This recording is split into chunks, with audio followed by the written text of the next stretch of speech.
to brand new polling out of Iowa on the Republican field for president. Joining us now from the big board, NBC News national political correspondent Steve Kornacki. Steve, what do the numbers show?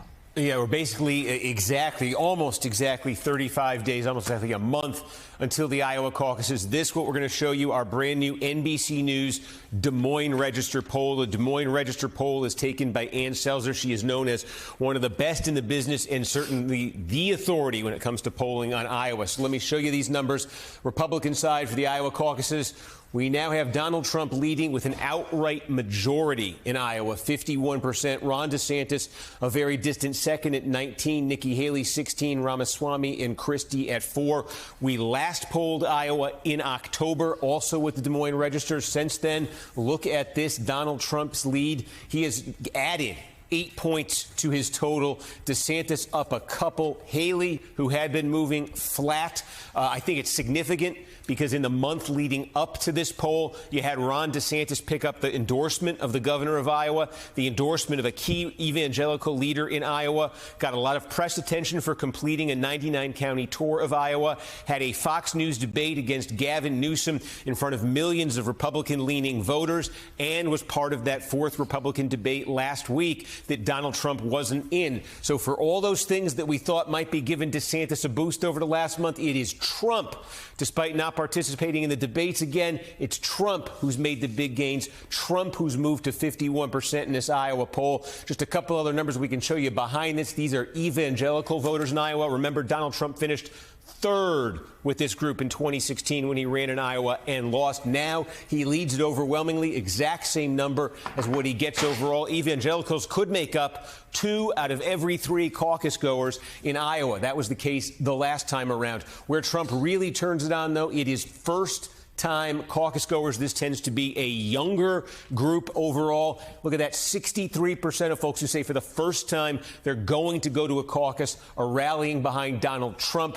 This is independents. Independents are a small share of the Iowa electorate, but I think it gets to the basic problem Nikki Haley has. Look how much better Nikki Haley does among independents. It's true in Iowa. It's true in New Hampshire. It is true in every poll we have seen. But in Iowa and in most of these Republican primary and caucus states, big exception being New Hampshire, independents are going to be outnumbered significantly by core Republicans. Haley has yet to show that she can make the inroads she needs with core Republicans. That is to say, Republicans who like Donald Trump. She's yet to show she can make those inroads to be competitive.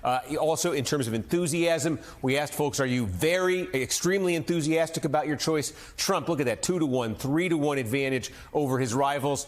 We asked folks, is your mind made up? 77 out of 10% of Trump voters in Iowa say their minds are made up. Again, more than double that of any of his nearest rivals. And then we asked this question here, a lot of words. This is about electability and Republicans' perception of it here.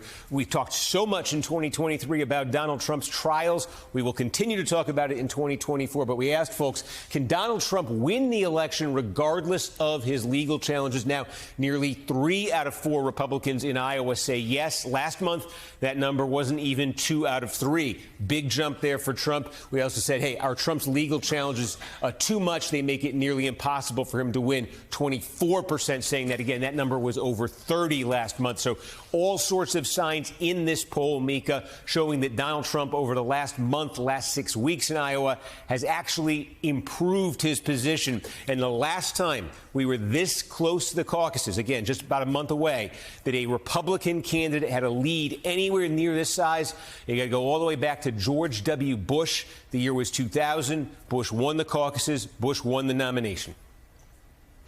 NBC's Steve Kornacki, thank you very much for bringing those numbers just as they break this morning. We appreciate it. Elise Jordan, given the rights of women or the lack thereof in this country right now due to the moves made by Donald Trump, Leonard Leo and his cronies, what do you make of these numbers? What is going on? And I understand this is Iowa we're talking about, but still, look at what's happening. You look at how in Iowa this is a block of very conservative, primarily evangelical voters who dominate the caucuses. And so for Donald Trump, what he did with the Supreme Court and the judges he appointed benefits him in Iowa. It's not until you get to other states, and particularly New Hampshire is going to be more interesting, where you see where voters are more libertarian and they don't like the idea of doctors being able to not dictate the life-saving measures needed to perform medical care to patients, because this is a debate about health care at the end of the day and about personal liberty and personal freedom. And you're going to see that in the Granite State come more to play and potentially be a little bit more of a factor. Yeah, as Steve noted, it's remarkable Trump's surge in popularity among evangelicals who were pretty skeptical of him back in 2016, and now he's never been more popular with them. So, John Heilemann, yes, New Hampshire could be a little different. It's a different electorate than we see in Iowa. That's where I think the Haley camp thinks they'll fare better. We know Chris Christie has his long shot hopes pinned to New Hampshire as well. But as we look at these numbers, 51-19, in a state that Trump previously didn't do all that well, are we kidding ourselves to think this is even a race at all? Is this just simply a foregone conclusion that Donald Trump will be the nominee? Who's we? I mean, I think it's been over this for months. Yeah, you and I aren't in a different place about this. We want to. It's democracy, right? We want to let these things play out. We have to have a willing suspension of disbelief. And voters vote. See these numbers. Voters vote, and things can change. But it's not like we're sitting here. It's the date, I believe, is December something. I lost track of that completely. But we're in December now. The Iowa caucuses are a month away. It's not early still. You can't make the argument it's early. There's a lot of yardage on the field. None of that's true. We're not just in the fourth quarter here, but we're getting close to the 2-minute warning in political terms. And there's not a sign anywhere. And again, you hear people occasionally say, well, things are tightening here, tightening there. Nikki Haley's got momentum here or there. Nikki Haley's got some momentum in New Hampshire versus Ron DeSantis. Donald Trump's lead over the field is vast, and in some cases growing. This is the state that Donald Trump and his team have been most worried about. Yes. They have been spending their time, have been spending a lot of time there. He's been in Iowa more than he's been in any other state. They've been spending money there. He's doing rallies there. And apparently it's having some effect because, Trump we've just seen him get stronger in this state rather than weaker. And the number that Steve pointed to, that Ann Seltzer's poll shows, this number that shows that the numbers are that the closer we get to Trump's trial date in Washington, D.C., in the insurrection case, the closer we get to that, the electability argument is fading in the Republican Party. It's not like people are waking up and going, hey, wow, Donald Trump's about to sit in front of a jury, and Chris Christie says he's going to be convicted. Well, maybe he is going to be, but I'll tell you, Republican voters right now, the number that think that this is not an issue, that it will not stop him from winning a general election against Joe Biden, is getting smaller rather than larger. So, and Republican voters who may be in the hospital right now or have a wife in the hospital right now with a non-viable pregnancy that might kill her, Joyce Vance, I'll bring it back to this. I don't understand how they could be voting on any other issue, given the state of affairs right now in Texas. I'm curious about the implications of the Kate Cox case in terms of how it could impact other women across the country. And also, if the Supreme Court allows her finally the life-saving health care that she needs, the ability to have an abortion, can she sue for pain and suffering? I mean, are there options here? Do women have any options left? And that's the question, because right now the option is for every woman on her own to find the financial and emotional resources to file a lawsuit getting permission to have an abortion.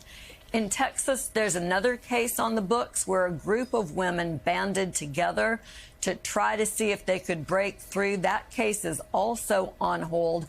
And so, Mika, to your point, a lot of this comes down to the ballot box, and not just who's elected president in the next election, but also in this post-Dobbs environment where every state creates its own rules for abortion, decisions about who will be in a state legislature, who the governor, who the attorney general will become critically important.